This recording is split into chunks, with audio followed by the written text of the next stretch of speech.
Hi everyone, wishing you all a Shabbat Shalom Uvorach. When a man marries a woman, the two are linked together forever. And if they ever want to separate, God forbid, then they need a get, they need a divorce bill.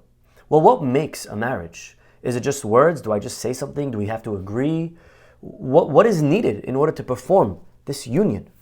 The Mishnah in the beginning of Masechet Kiddushin gives three options, and one of them is where the man gives the woman something of value. And actually, this is the option that's done today. If you've ever been to a wedding under a chuppah, the man gives the lady a ring or a coin, and he says, "Harei at mekudeshet li betaba'azu."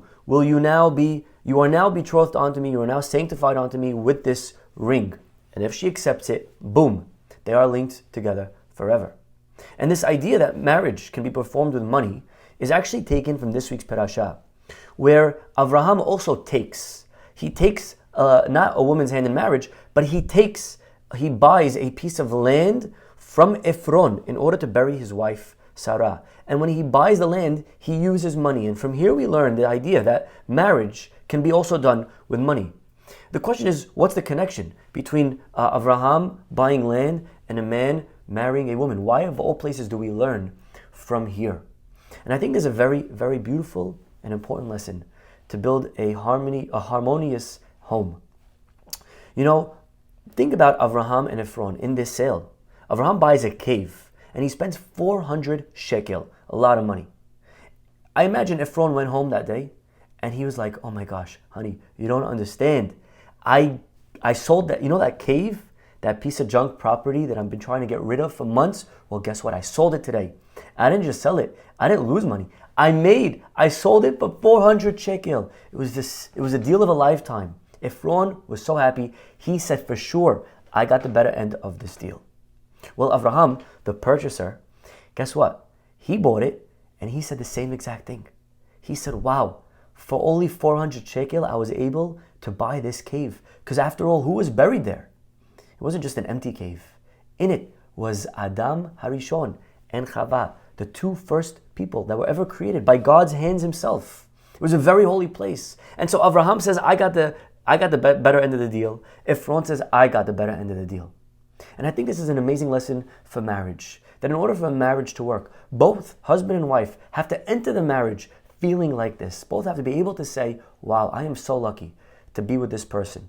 Unfortunately, it's not always like that. Many times, especially after some time passes, you'll hear one spouse saying to the other something like, "You were a nobody before you married me. You are so lucky to marry me. How did I get stuck with you?"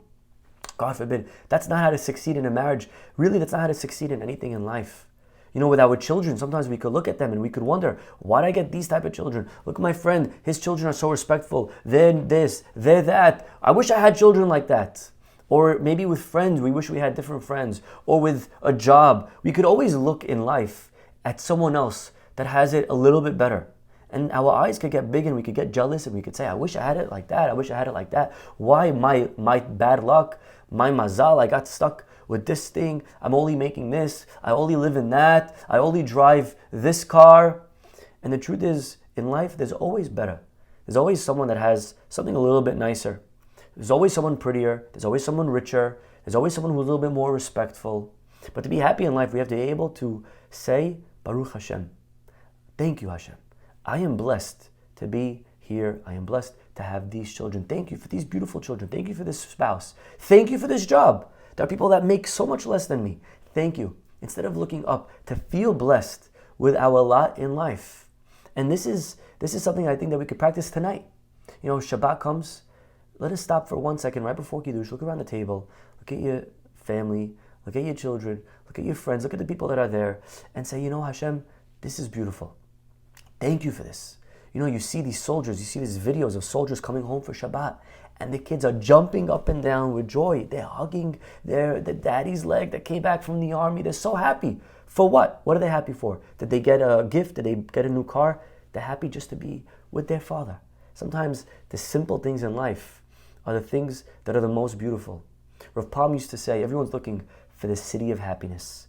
But we have to realize, my friends, that it's in the state of mind. Shabbat Shalom.